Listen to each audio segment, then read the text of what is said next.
ፈጠን ብለን እግዚአብሔርን ቃል ሁላችንም እናወጣለን። የዕብራውያን መልእክት ምዕራፍ 5 ከቁጥር 1 እስከ 14 ያለውን አብረን እናነባለን።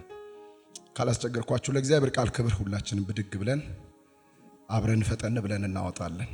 የዕብራውያን መልእክት ምዕራፍ 5 ከቁጥር 1 ጀምሮ እስከ ቁጥር 14 እንደዚህ ይላል የጌታ ቃል ሲናገር፣ እያንዳንዱ ሊቀ ካህናት ከሰዎች መካከል ይመረጣል፣ የእግዚአብሔርን በሆነው ነገር ላይ ሰዎችን በመወከል ለኃጢአት የሚሆንን መባና መስዋዕትን ለማቅረብ ይሾማል። እርሱ ራሱ ድካም ያለበት በመሆኑ አላዋቂ ለሆኑትና ለሚባዝኑት ሊራራላቸው ይችላል። ስለ ራሱ ኃጢአትና ስለ ሌሎች ሰዎች ኃጢአት መስዋዕት ማቅረብ የተገባው በዚህ ምክንያት ነው። አሮን እንደተጠራ በእግዚአብሔር መጠራት አለበት እንጂ ይህን ክብር ለራሱ የሚወስድ ማንም የለም። እንዲሁም ክርስቶስ ሊቀ ካህናት የመሆንን ክብር ለራሱ አልወሰደም። ነገር ግን እግዚአብሔር አንተ ልጄ ነህ፣ እኔ ዛሬ አባት ሆንኩ አለው።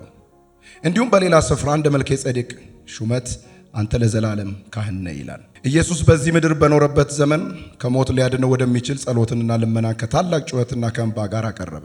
ፍጹም ትሑት ሆኖ በመታዘዙም ጸሎቱ ተሰማለት። የእግዚአብሔር ልጅ ቢሆንም እንኳ ከተቀበለው መከራ መታዘዝን ተማረ። በዚህም ፍጹም ሆኖ ከተገኘ በኋላ እርሱን ለሚታዘዙ ሁሉ የዘላለም ድነት ምክንያት ሆነላቸው። እንደ መልከ ጼዴቅ ሹመት ሊቀ ካህናት ተብሎ በእግዚአብሔር ተሾመ።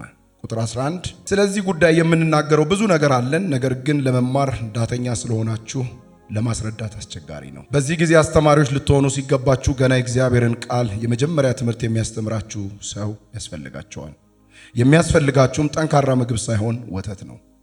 ወተት የሚጋት ሁሉ ሕፃን ስለሆነ ከጽድቅ ትምህርት ጋር ገና አልተዋወቅም። ጠንካራ ምግብ ግን መልካሙን ከክፉ ለመለየት ራሳቸውን ላስለመዱ ለበሰሉ ሰዎች ነው።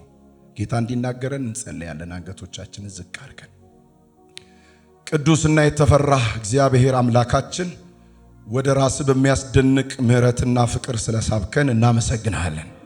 ዛሬ ተብሎ በተጠራው በዚህ ምሽት ደግሞ ቃልህን ለመማማር በዚህ ተገናኝተናል። ቅዱሱ መንፈስ እንዲያስተምረን እጸልያለሁ። ለእኔ ለምናገርም ቁጭ ብሎ ለሚሰማም ለዚህ ለከበረ ሕዝብ እግዚአብሔር ሆይ ጸጋ እንዲበዛልን እጸልያለሁ። የጠላት የዲያብሎስ ምክር በሁሉ መልኩ በኢየሱስ ክርስቶስ ስም የፈረሰ ይሁን።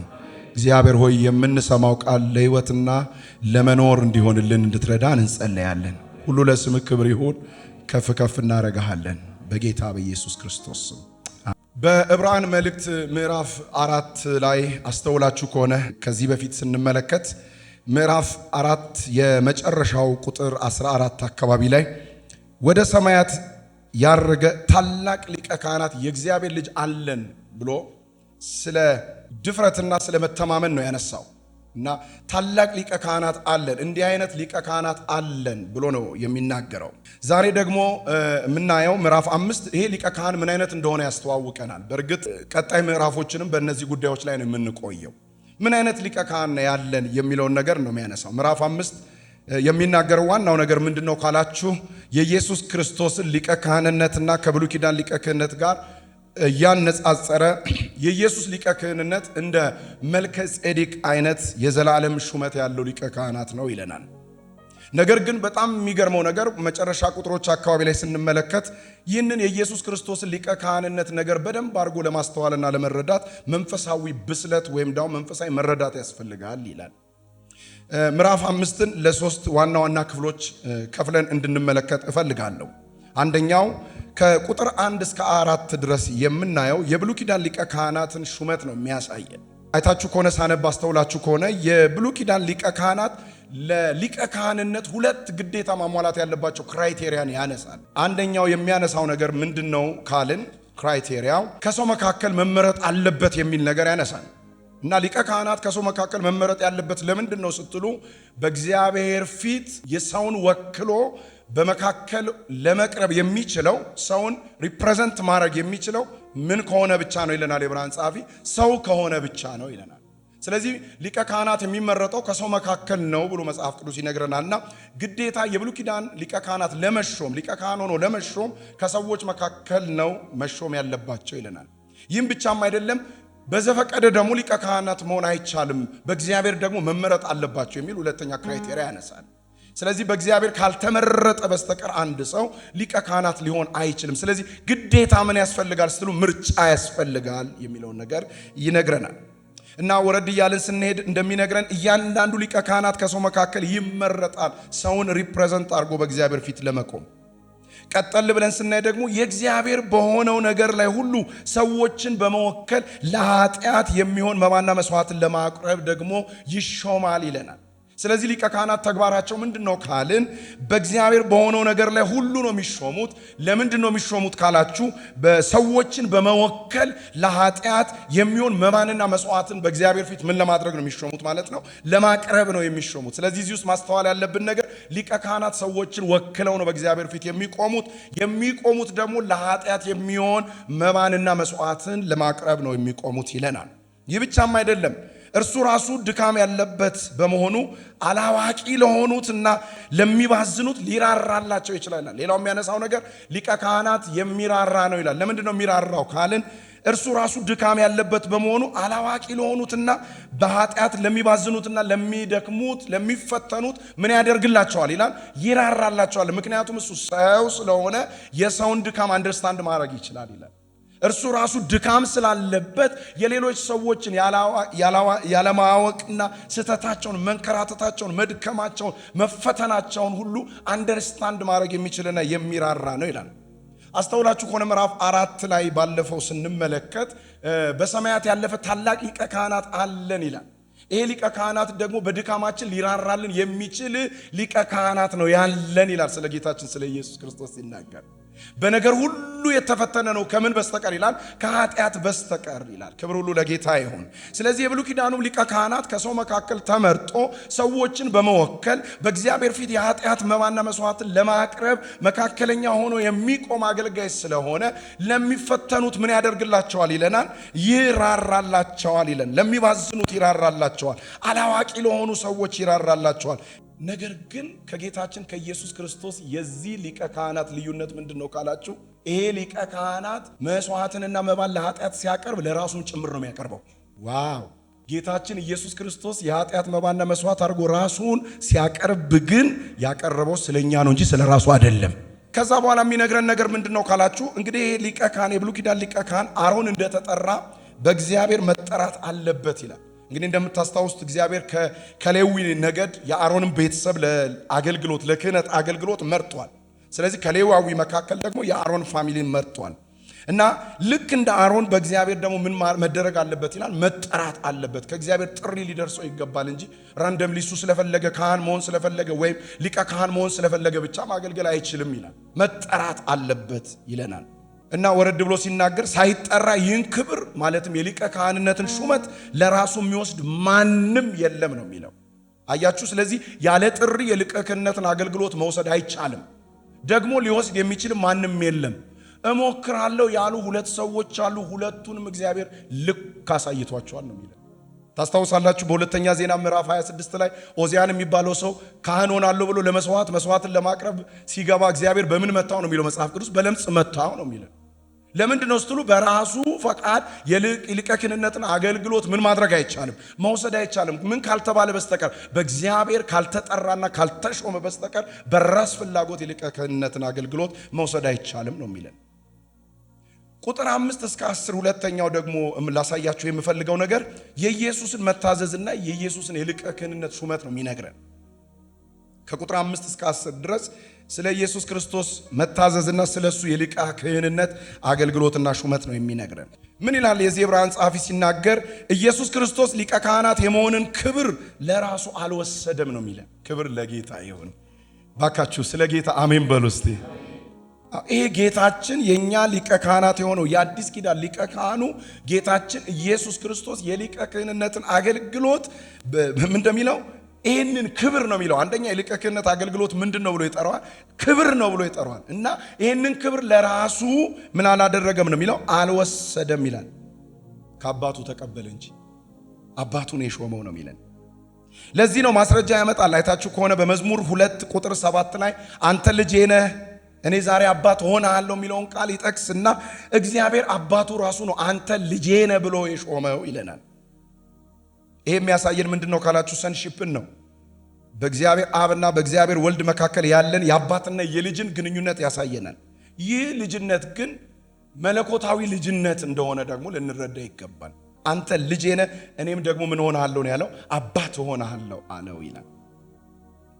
ሌላው እዚሁ ወረድ ብለን በመዝሙር 110 ቁጥር 4 ላይ ደግሞ ያለውን ትንቢታዊ መዝሙር ያስታውሳል የዕብራውያን ጸሐፊ። መዝሙር 110 ቁጥር 4 ላይ ደግሞ እንደ መልከ ጼዴቅ ሹመት አንተ ለዘላለም ካህን ነህ ብሎ እግዚአብሔር ሾሞታል ነው የሚለን። ስለዚህ ጌታችን ኢየሱስ ክርስቶስ የሊቀ ካህንነትን ሹመትና ክብር በራሱ ፈቃድ ለራሱ ምን አላደረገም፣ አልወሰደም፣ ከአባቱ ነው። አንተ እንደ መልከ ጼዴቅ ሹመት ለዘላለም ካህን ነህ ተብሎ የተሾመው ይለናል። ጌታ ይባረክ። ይህንን ስናነሳ እንግዲህ ምን እንደሚነግረን ካላችሁ በእግዚአብሔር የተመረጠና ዘላለማዊ ካህን መሆኑን ነው ስለ ኢየሱስ ክርስቶስ የሚነግረን። ቆም ብለን መጠየቅ ያለብን ጥያቄ ግን አለ። መልከ ጼዴቅ ማን ነው? በእርግጥ ስለዚህ ሰው በምዕራፍ 7 ላይ በደንብ አድርገን እንመለከታለን። መልከ ጼዴቅ ማን ነው ስንል መልከ ጼዴቅ በመጽሐፍ ቅዱስ ውስጥ ምስጢራዊ በሆነ መንገድ የተገለጸ ሰው ነው። የስሙ ትርጉም የጽድቅ ንጉሥ፣ በሌላም ስፍራ ደግሞ የሰላም ንጉሥ ተብሎ ተጠርቷል። መልከ ጼዴቅ እናትና አባቱ በፍጹም አይታወቁም ይላል መጽሐፍ ቅዱስ። ይህንን ለመረዳት ከፈለጋችሁ ዕብራውያን መልእክት ምዕራፍ 7 ከቁጥር 1 እስከ 3 ላይ ዘለቅ ብላችሁ ማየት ትችላላችሁ። ይሄ ሰው ስለሱ ታሪክ የበለጠ ለማወቅ ከፈለጋችሁ ብሉይ ኪዳን ላይ ዘፍጥረት ምዕራፍ 14 ላይ ሄዳችሁ ማየት ትችላላችሁ። በተለይ ቁጥር 18 አካባቢ ላይ መልከ ጼዴቅ ማን እንደሆነ በጥንቃቄ ይነግረናል። ይህ ሰው እንደምታውቁት ከአብርሃም ጋር ተገናኝቶ ነበረ። አብርሃምን ካገኘው ነገር ደግሞ ለመልከ ጼዴቅ አስራት አውጥቶለት ነበረ። ይህም ሰው ደግሞ አብርሃምን ምን ብሎት ነበረ? ባርኮት ነበረ። እንግዲህ በጣም ማስተዋል ያለብን ነገር ይሄ መልከ ጼዴቅ የሚባለው ሰው በእስራኤል ታሪክ ተለምዶ በማይታወቅ መንገድ ንጉስም ካህንም የነበረ ሰው ነው። ሁለቱንም ኦፊስ የያዘ ሰው ነው። ካህን ነው፣ አዘስን ታይም ደግሞ ንጉስ ነው። ይሄ ነገር ምንድነው ካላችሁ ከአብርሃም የሚበልጥ ሰውም እንደሆነ ደግሞ እንገነዘባለን። ለምን ካላችሁ አብርሃምን ባርኮታል። አብርሃም ደግሞ ለሱ ምን አውጥቶለታል? አስራት። መጽሐፍ ደግሞ እንደሚነግረን ታናሽ ለታላቅ ነው አስራትን የሚያወጣው፣ ታላቅ ነው ታናሽን የሚባርከው። ስለዚህ ከአብርሃም በፊት የነበረ ሰው እንደነበረ እናስተውላለን። የሚያስደንቀው እሱ ብቻ አይደለም። ሌዊ የሚባለው ካህን በአብርሃም ወገብ ውስጥ ሆኖ ለመልከ ጼዴቅ ምንን አውጥቷል ይለናል የዕብራውያን ጸሐፊ? አስራት አውጥቶለታል ይለናል። ስለዚህ የክህነት አገልግሎትን እግዚአብሔር ለእስራኤል ከማስተዋወቁ በፊት ይሄ ሰውዬ አስቀድሞ ምን ነበረ ነው የሚለን መጽሐፍ ቅዱስ? ካህን ነበረ ይለናል። የጌታችን የኢየሱስ ክርስቶስን ክህነት እንደ መልከ ጼዴቅ አይነት የዘላለም ሹመት ያለው ክህነት ነው ይለናል። እግዚአብሔር ለዘላለም የተባረከ ይሁን። ስለዚህ ኢየሱስ እንደ መልከ ጼዴቅ አይነት ነው የሱ ሹመት ይለናል። እንደ ሌዊም አይደለም፣ እንደ አሮንም አይደለም። ለዘላለም የሆነ ንግስና ያለው ደግሞስ ክህነት ያለው ዘላለማዊ የሆነ ክህነት እንዳለው ይነግረናል። በአንድ ስፍራ ጌታ ኢየሱስ ክርስቶስ እኔ ከአብርሃም በፊት ነበርኩ እንዳለ ይሄ ሰውዬ የኢየሱስ ክርስቶስ ጥላ ነው ማለት ነው። ወረድ ብለን ስናይ ግን የክህነትን አገልግሎት ደግሞ ያሳየናል።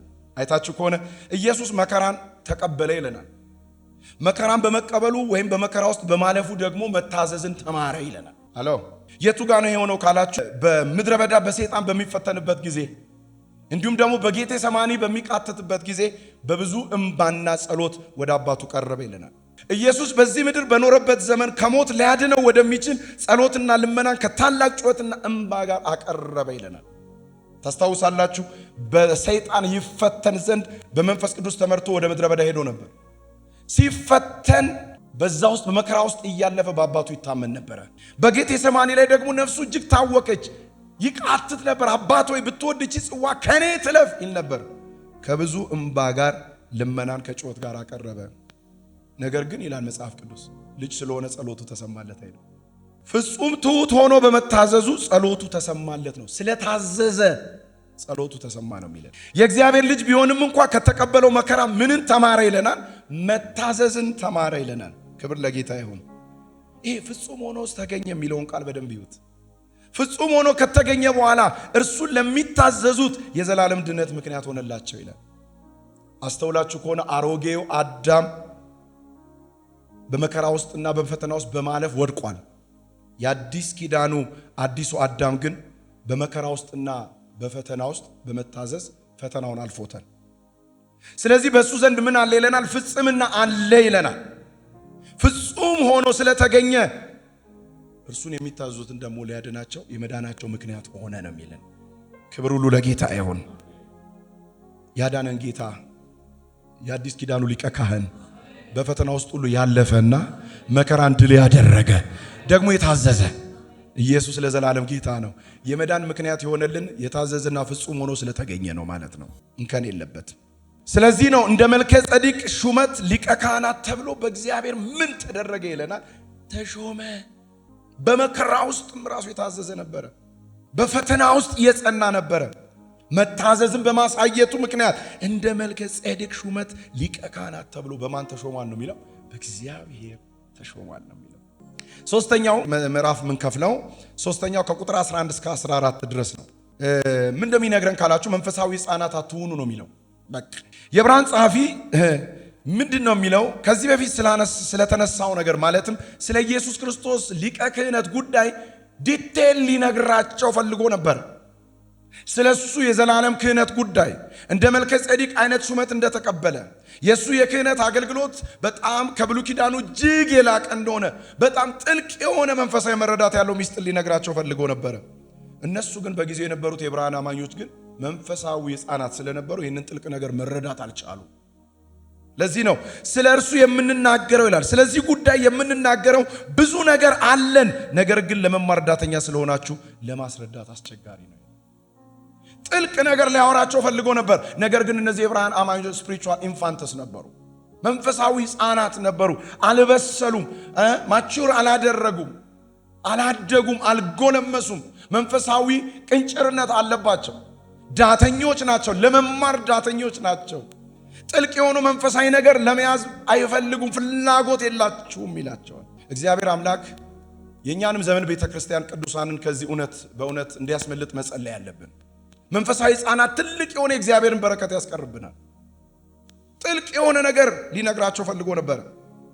እኔ ዘወትር እናገራለሁ፣ እነዚህ የዕብራውያን አማኞች ምን አለ በስለው ቢሆኑ ኖሮ፣ ምን አለ አድገው ቢሆኑ ኖሮ፣ ምን አለ ለመማር ፈቃደኞች ቢሆኑ፣ ምን አለ ዳተኛ ባይሆኑ ኖሮ የዕብራውያን መልእክት 13 ምዕራፍ ብቻ አይኖረውም ነበር። ሜቢ 25 30 40 ምዕራፍ ሊኖረው ይችል ይሆን? ጥልቅ የሆነ የመንፈሳዊ ትምህርትና አስተምሮ የዕብራውያን መልእክት ውስጥ እናገኝ ይሆን ነበር ወይ? አዎ። ባለማደጋቸው ብቻ ለነሱ ብቻ ሳይሆን ለኛም እንኳን ለዚህ ዘመን አንባቢዎች እንኳን ጥልቅ የሆነ ነገር አስቀሩብን። እባረካችኋለሁ። ዛሬ እግዚአብሔር በመንፈሳዊ እድገት ይባርካችሁ። ባለማደግ ትልቅ ነገር ነው የሚያስቀረው። ጥልቅ የሆነ ነገር ነው የሚያስቀረው። ላይ የሆነ ክርስቲያኒቲ ያስቀርብናል። እነዚህ የዕብራውያን አማኞች እንደዚህ ነበሩ፣ ዳተኞች ነበሩ። ምን ማለት ነው? ለመማር ፍላጎት የላቸው። ጠንካራ የሆነ ዶክትሪናል ትምህርት ለመማር ፍላጎት የላቸው። እንደዚህ ዛሬ እንደምናደርገው ቁጭ ብሎ ተረጋግተው ለመማር ፍላጎት የላቸው። ምን አይነት ናቸው? ሚንቀዠቀዡ ናቸው፣ ሚሯሯጡ ናቸው። በጣም ኤሌመንተሪ የሆነ መንፈሳዊ ትምህርት ነው የሚፈልጉት። ጆሮአቸው ሊሸከም አይችልም። የለመደ ልቦና የላቸው፣ ሃፒታይት የላቸው፣ ፍላጎት የላቸው። ዋው! ልንናገር ፈልገን ነበር፣ ልትሸከሙት ግን አትችሉ። ጌታ ኢየሱስ እንደዚህ ብሎ ነበር ደቀ መዛሙርት፣ ብዙ ነገር ልናገር ፈልጌ ነበር፣ ልትሸከሙት ግን አትችሉ። መንፈስ ቅዱስ በመጣ ጊዜ ግን የነገርኳችሁን ያሳስባችኋል፣ ለመንፈስ ቅዱስ እተዋችኋለሁ ነው ያለው። እኔማ እንደዚህ እጸልያለሁ ዛሬ እኔንና እናንተን እግዚአብሔር በመንፈሱ ይሳበን። አሜን። ጥልቅ ወደ ሆነው መንፈሳዊ አንደርስታንዲንግ ውስጥ መግባት ትፈልጋላችሁ? ይሄ ላይ ከሆነ ማለት ነው ዳርዳር ከመቅዘፍ ወደ ጥልቅ ወደ ሆነ ነገር ውስጥ መዋኘት እንድንችል እግዚአብሔር በመንፈሱ ይጎተታል። ማደግ አትችሉም አላቸው። እነዚህ የዕብራውያን አማኞች ከቆይታቸው አንጻር ከጊዜው የተነሳ የሚል ቃል ተጠቅመው፣ ከጊዜው የተነሳ ከቆይታችሁ የተነሳ መንፈሳዊ ነገር ከበራላችሁና ከተረዳችሁና ቸርች ውስጥ ከቆያችሁበት ዘመን የተነሳ ከእናንተ ኤክስፔክት የሚደረገው የሚጠበቀው ነገር እኮ መምህራን መሆን ነው። ሌሎችን ለማስተማር መብቃት ነው፣ መብሰል ነው፣ ሌሎችን ኢንስትራክት ማድረግ ነው። ገና መንፈሳዊ ኢንፋንት የሆኑትን ሰዎች ወደ ሌላ ሌቭል እንድታሳድጉ ነበር ከእናንተ ከቆይታው የተነሳ የሚጠበቀው። እናንተ ግን ገና ሕፃን ናችሁ። ስለዚህ ወተት እንግታችኋለን። የሚያስፈልጋችሁ ጠንካራ ትምህርት የሚያስተምር መምህር ሳይሆን የልጅነት መንፈሳዊ ትምህርት የሚያጠጣ ሰው ነው የምትፈልጉት ይላል።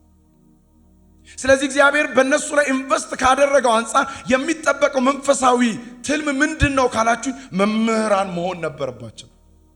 ጤናማውን ትምህርት በደንብ አድርገው የሚያስተምሩ መሆን ነበረባቸው። ሌሎችን የሚመሩ መሆን ነበረባቸው። ሌሎችን የሚመግቡ መሆን ነበረባቸው። ነገር ግን ራሳቸው ገና በመንፈሳዊ ሕፃንነት ተይዘዋል።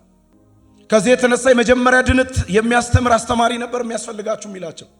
ገና መጀመሪያ መንፈሳዊ ድነት፣ ገና ኤሌመንተሪ ክላስ፣ ገና ኢየሱስ ክርስቶስ እንዴት እንዳዳነን፣ ገና ስለ ድነት፣ ስለ እጅ መጫን፣ ስለ ሙታን ትንሣኤ ባይዘው ምዕራፍ 6 ላይ ሂዱና ይዩት ቁጥር 1 ላይ ኤሌመንተሪ ክላስ የሚላቸው ነገሮች በጣም ጠንካራ ትምህርቶች ናቸው።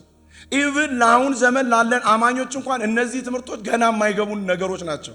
የዚህ የዕብራውያን መልእክት ጸሐፊ ግን ምዕራፍ 6 ላይ ያነሳቸው እነዚህ ትምህርቶች ኤሌመንተሪ ናቸው፣ የደህንነት የመጀመሪያ መሰረታዊ አስተምሮ ናቸው ይላቸዋል። ምዕራፍ 6 ላይ አንዳንድ ሰው አይቶ ከሆነ ያገኛቸዋል። ስለ ክርስቶስ የተሰጠውን የመጀመሪያ ትምህርት ትተን ወደ ብስለት እንሂድ። ከሞት ሥራ ንስሐ ስለመግባት፣ በእግዚአብሔር ስለማመን እየሰማችሁ ነው። እንዲሁም ስለ ጥምቀቶች፣ እጆች ስለ መጫን፣ ስለ ሙታን ትንሣኤ፣ ስለ ዘላለም ፍርድ ትምህርት እንደገና ልንመሰረት ይገባሉ ይላቸው። የልጅነት ትምህርት ነው የሚለው ስለ ሙታን ትንሣኤ ነው። እኛ እንኳን በውልም አንረዳው። ስለ መነጠቅ፣ ስለ ትንሣኤ አካል መልበስ፣ ከጌታ ከኢየሱስ ክርስቶስ ጋር 1000 ዓመት በአየር ላይ መንገስ፣ ይሄ ጉዳይ ለእኛ እንኳን ገና ሩቅ ነው። ጸሐፊው ግን ምን ይለዋል? የልጅነት የመጀመሪያ ትምህርት ነው ይለዋል። አንድ ቁጭት ውስጣችሁ ይግባ በኢየሱስ ነው። ማደግ አለብኝ የሚል ማለት ነው። በቃ ጥልቅ የሆነ ነገር ውስጥ መግባት አለብኝ። አጥንት መጋጥ መቻል አለብኝ። ታውቃላችሁ ሰዎች አሁን ስለ መጨረሻው ዘመን ስለ ሙታን ትንሣኤ በቃ እኔ ኤምኤን የሰራሁት ይሏቸዋል። የመጨረሻው ዘመን ትምህርት ላይ ነው የሰራሁት ካላችሁ በስማ ጥልቅ የሆነ መረዳት ያለ ነው ትለዋል። ማስተርስ ነው የሚሰሩት ሰዎች በዚህ ዘመን። በመጀመሪያው በፈርስት ሴንቸሪ ቸርች ግን ኤሌመንተሪ ትምህርት ነው ይለናል። አላደጋችሁ። እስካቶሎጂ ይላችኋል። ኢንድ ታይም ነው የተማርኩት ይላችኋል። የዚህ ጉዳይ ኤክስፐርት ነኝ ይላችኋል። በቃ ያሳያችኋል። ሰርቲፊኬት ፎቶ የተመረኩት በዚህ ነው ይላል። ዘንድሮ ሆኖ ነው እንጂ በመጀመሪያው ዘመን የደህንነት ትምህርት ነበር። ዋው! እግዚአብሔር ሲያሳድጋችሁ ወደ ሌላ ዓለም ውስጥ ነው የሚከታችሁ። ይህ ዕብራውያን ጸሐፊ ማን ነው አናቅም። 18 አይነት ሰዎች ሊሆኑ ይችላሉ ተብሎ ይገመታል። ማንም ይሁን ማንም ግን ጥልቅ የሆነ የስክሪፕቸር ዕውቀት የነበረው ሰው እንደሆነ ያስታውቃል። እና በቅዱሳት መጽሐፍት ዕውቀት የበረታ ነገር አዋቂ የተባለ ሰውዬን እጠረጥረዋለሁ። ጸሐፊ እሱ ነው ብዬ እኔ ነው ያልኩት። ጥልቅ የሆነ ዕውቀት ያለው ሰው ምን ሊያወራ ነበር? ይህንን የልጅነት ትምህርት ካለው የበሰሉ ሰዎች ትምህርት ያለው ምን ይሆን? አልተጻፈም። ሰዎቹ ስላላደጉ እሱን ቆጠበ። ስለዚህ የሚያስፈልጋችሁ ምንድነው ይላችኋል? ወተት፣ የበሰለ ነገር ልናስተምር አልቻልንም። ወተት ነው የሚያስፈልጋችሁ፣ የልጅነት ነገር። ወተት የሚጋት ማለትም ዘወትር የመጀመሪያ ትምህርት የሚማር ሰው ደግሞ ይላችኋል ሕፃን ስለሆነ ወይም መንፈሳዊ ልጅ ስለሆነ ከጽድቅ ትምህርት ጋር ወይም ከጠንካራ ዶክትሪናል ከሆኑ ቲቺንግ ጋር ገና አልተዋወቀም። አጠገባችሁ ያለውን ሰው ንገሩት እስቲ፣ የበሰለ ትምህርት መማር ጀምረሃል ወይ በሉት። ንገሩት እስቲ። የጽድቅ ቃል ማወቅ ጀምረሃል ወይ በሉት እስቲ። ንገሩት እስቲ። እግዚአብሔር መቼም ወደዚህ ነገር ያስገባን አይደል? አትፈልጉም? እስቲ የሚፈልግ ሰው እጆቹን ያሳየኝ። በእውነት እግዚአብሔር ወደዚህ ጥልቅ አንደርስታንዲንግ ውስጥ በኢየሱስ ስም ይጨምረን። የጽድቅ ቃል ወደ ማወቅ ከወተት አልፈን ወደ አጥንት መግባት አለብን። እግዚአብሔር ይህንን ሁሉ ለኛ ቀጥሮልናል። የእግዚአብሔር ገበታ ላይ ያለው ወተት ብቻ አይደለም። ስትሮንግ የሆነ ዶክትሪናል ትምህርቶችን እንድናውቅም እግዚአብሔር በገበታው ላይ አዘጋጅቶልናል። ካላደግን ግን አንደርስታንድ ልናደርገው አንችልም። ጠንካራ ምግብ የሚመገቡ አማኞች ይለናል አይደል? መልካሙንና ክፉን ለመለየት ዲዘርን ያደርጋሉ ይላል። ለመለየት ራሳቸውን ያስለመዱ ብስል አማኞች ናቸው ይላል። መልካምና ክፉን የሚያውቁ ደግሞስ ዲዘርን የሚያደርጉ ዲዘርንመንት ያላቸው ጥልቅ የሆነ ነገር የሚለዩ ኢየሱስ ጌታ ነው፣ የበሰሉ ናቸው። ስለዚህ ስለ ኢየሱስ ክርስቶስ እንደ መልከ ጼዴቅ ሊቀ ካህንነት ጉዳይ ልንናገር የምንፈልገው ነገር ነበር። እናንተ ግን ገና ሕፃናት ስለሆናችሁ ተውኩት ብሏቸው ነው ምዕራፉ የሚያልቅ። ታዲያ ምንድነው ለኛ የምትነግረን ካላችሁ፣ ይሄ ምዕራፍ 5 የሚነግረን ነገር አንደኛው ዋስትና አለን ነው የሚነግረን። ለምን ካላችሁ በሊቀ ካህናችን በኢየሱስ ክርስቶስ እንመካ። የሱ ሊቀ ክህንነት እዚህ ጋር ያቆማል ብላችሁ እንዳትሰጉ። እንደ መልከ ጼዴቅ የዘላለም ሊቀ ካህን ያለን። አያችሁ፣ ከሰው መካከል ተመርጦ የሚሾመው የብሉይ ኪዳኑ ሊቀ ካህን ሞት ስለሚይዘው ዘላለማዊ ሊቀ ካህን ሊሆን አይችልም። የኛ ሊቀ ካህን አሜን አትሉም እንዴ? ምዕራፍ 3 ላይ የሃይማኖታችን ሊቀ ካህናት ያለው እርሱን ተመልከቱት ያለን። ምዕራፍ 4 ላይ ደግሞ በሰማያት ያለፈ ሊቀ ካህናት አለን ያለው አሁን ደግሞ እንደ መልከጼዴቅ ሹመት አይነት ያለው የዘላለም ሊቀ ካህን ነው አለን። የኛ ሊቀ ካህን አሜን ሞት ሊይዘው አይችልም። ከዚህ የተነሳስ በሱ እንመካ። እኛ ፊቱ የምንቀርበው በእኛና በእግዚአብሔር መካከለኛ ሆኖ ስለኛ የሚቆመው የአዲስ ኪዳኑ ሊቀ ካህናችን ጌታችን ኢየሱስ ክርስቶስ ዘላለማዊ ሊቀ ካህን ነው። ስለዚህ ዋስትና አለን። አጠገባችሁ ያለውን ሰው ንገሩልኝ፣ ዋስትና አለ በሉት እስቲ ባካችሁ። ሁለተኛው ምን እናድርግ ካላችሁኝ፣ ሁለተኛው የምናየው ነገር በመከራ ውስጥ ስናልፍ መታዘዝን እንማር። ሕይወት የሚያስገባን መንገዱ ስንገባ ክርስቶስ ልክ በመከራ ውስጥ መታዘዝን እንደተማረ እኛም ደግሞ መታዘዝን እንድንማር መጽሐፍ ቅዱስ ይናገራል። እንደውም አይታችሁ ከሆነ ጌታችን ኢየሱስ ክርስቶስ እርሱን ለሚታዘዙት የደህንነታቸው ምክንያት ሆነ ነው የሚለው። ዴሊ ክርስቶስን የሚታዘዝ ሕይወት እንዲኖረን ነው የሚያስተምረው። ስለዚህ በመከራ ውስጥ ስናልፍ ልክ እንደ ጌታችን እንደ ኢየሱስ ክርስቶስ ከመከራ ውስጥ መታዘዝ እንማር። ሶስተኛው ምንድነው መማር ያለብን ካላችሁ በመንፈሳዊ ሕይወት ለመብሰል አሜን አሜን እንጋደል። መብሰል አለብን። አትውደዱት የኔ ወዳጆች፣ መንፈሳዊ ልጅነትን አትውደዱት፣ በጣም አትውደዱት። ኮምፎርት አይስጣችሁ። ማደግ አለብን።